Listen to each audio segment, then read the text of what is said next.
We want to talk about trend lines right now. This is the second part of the day one, trend lines. I want you to understand that everything said on support and resistance apply to trend lines.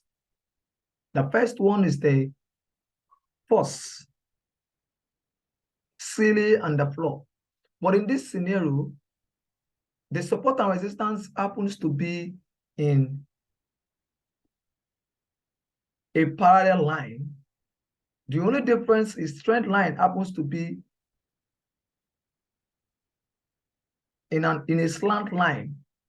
Now, when it comes to trend line, there are two types of trend line. We have the uptrend line and the downtrend line. The one going down is the downtrend, while the one coming up is the uptrend. Now, this is trend line for you. They serve the same purpose of support and resistance. And what is that purpose?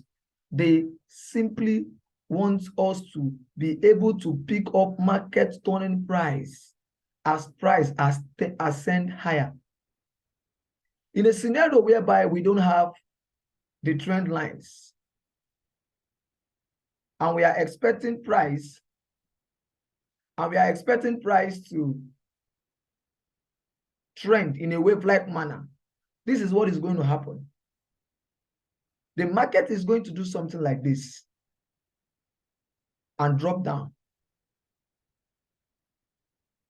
Now, remember I said something that this is the major resistance and this is a major support in our support and resistance video. And I also said this is a resistance region, is support, another resistance region is support, another resistance region is support, another resistance region is support. The major reason why we have all these points, here is because of what? They are being reacted upon by what? A dynamic support and resistance. When something is dynamic, it simply means it's moving. So as price moves, price forms support and resistance levels that are dynamic in the sense that when they move up, they drop down to form a floor, a support level. They go back up again after rejecting that support level. They go up above the previous high, and those what? Drop back down again. Now, all these levels you are seeing here are what we call the dynamic support levels. And trend line is one of the tools that are being used to capture them. And what you are trying to say in essence is this: when price comes down to this point, you want to see it react to the trend line, then goes back up and continue the trend. So when price is making the trend movement, that is why it is called a trend line. When price is trending, we tend to have what? A trend line as our support and resistance movement. In this scenario, this top is the ceiling, and this particular level here is the floor. Now, the last one, the force. The force included here. Remember, I talked about the force in our support and resistance video. The force. The same force is the reason why price. The same force is the reason why price did what?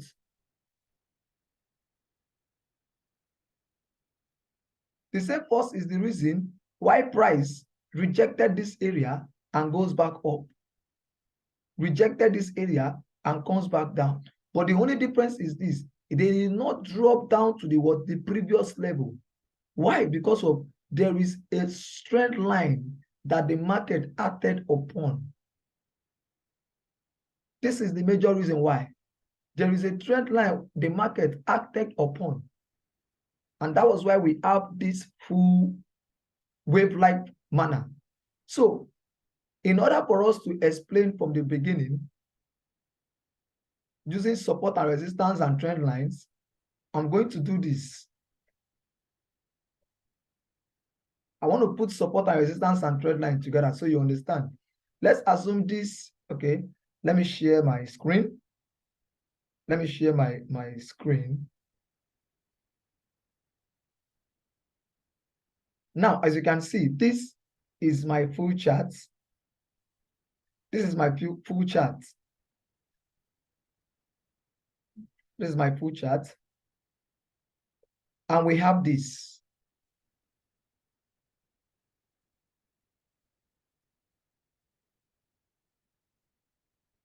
We have this.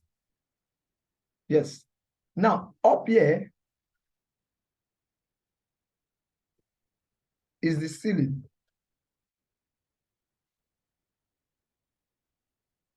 Right down here is the floor. When the market touches this point, this was a major resistance level. And because of how strong the force is, they push price back down to this point. And when they got to this point also, because of how strong the force is, they took price up here.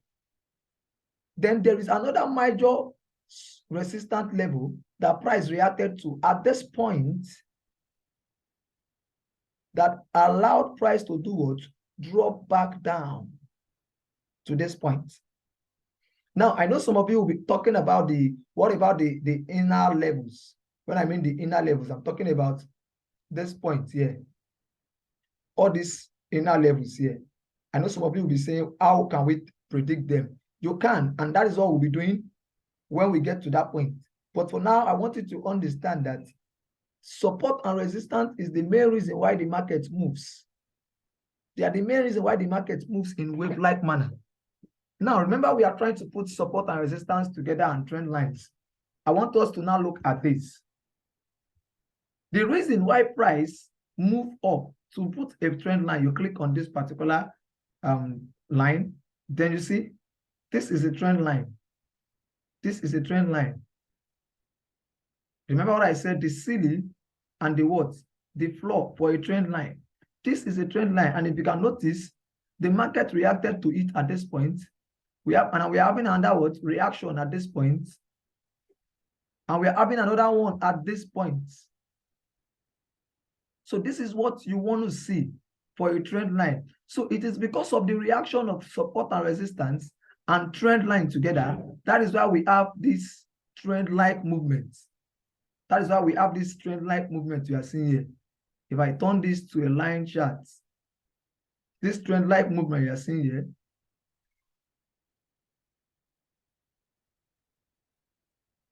it is because of this trend lines and support and resistance. That is why we are having this trend-like movement we are all seeing in the chart today. So the force is what causes the rejection and the what? The breakout. So you want to understand the force. And in order to understand the force, you have to do what? Understand what price action is. So the next video will talk about price action.